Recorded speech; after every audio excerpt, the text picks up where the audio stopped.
luxurious accommodation that adorn our college campuses.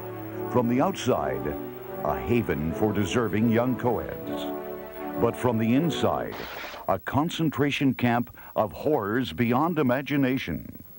Join us now in this in-depth look at the greatest problem facing higher education in the United States today: the horrors of sorority hazing.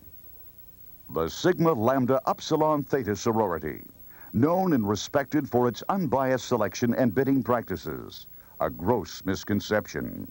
Watch as our hidden cameras reveal their rush selection committee, deciding which naive young ladies they will present bids to. Christy? Okay, this is Mindy Howell. What did you get on her in the background investigation, Katie? Let's see. Well, she didn't quite make the minimum parental income, but she was a debutante in River Oaks, and her uncle is on the board of directors at Mary Kay. Wasn't she a bit too friendly at the mixer yesterday with Todd? Oh, Kelly, you're so paranoid. You think everyone is after your precious little Todd. I wouldn't sleep with him if you paid me. I heard he's on like a horse. Fly. Okay, who's next? I saw her at the party. cute. Wait a minute, Not bad let's at get a all. magnification. That's not a real Oh my God. That's Right like at the round That's like table. when the run things in JC. What? That. Next. Okay, this is Susanna Rosenbergstein. No. Next. Oh my God. What do you want, Cammy? I'm so drunk. Brandon's not in here, Cammie. Oh, sorry. Who is Brandon? Okay, where were we? This is Cindy Birdwell. Katie? The only problem is that her BMW is a leased car. But on the plus side, she does have access to a condo on Padre Island, which could be very convenient come spring break, don't you think? Right. Put her on the wait list. Okay. Next girl. Okay, this is Jackie Rivers. We couldn't find anything on a Jackie Rivers, so we checked out her home address, which just happens to belong to Rivera family. Then we dug up her high school yearbook, and sure enough, our Jackie Rivers is actually Maria Rivera. No. Not a pretty sight. But worse still is the psychological scars left on the unsuspecting girls who accept the bids to pledge. The members of the 1984 Sigma Lambda Upsilon Theta pledge class. One of the members, we'll call her Catherine, broke under the inhumane treatment she received as a pledge. She is presently under constant therapy at the Shady Glen Center for Social Reconditioning.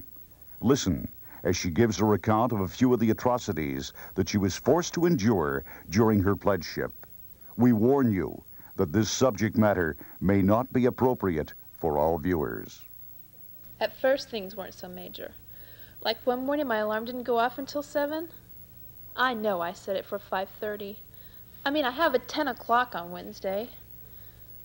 My morning was already going down the tubes, and then I opened the cabinet to get my hair dryer, and it was gone. I ended up not going to any of my classes that day. I just can't handle pressure like that. I was doing my best to deal with things like that until that one Friday morning. They got us up early and dragged us off with no makeup or anything. We were driving along when we turned into this parking lot. I thought for sure they had made a wrong turn, but we kept getting closer and closer to it. Finally, I realized that this was no mistake. They were going to make us go in. They made us put on hideous polyester clothes and those tacky jelly bean sandals, and none of it even matched. Then they made us pay for it all ourselves. Worst of all, they made us wear it out in public. Then they took us to a bus stop and made us get out. Katie glared at me and said not to even think of calling anyone to come get us. She said they'd be watching us. I got on and started toward the back, and then I saw him, that hot guy from my art history class, the one who wanted to borrow my notes that time. He turned his head like he hadn't seen me, but I know he must have. I mean, my God, I was dressed up like a trailer park.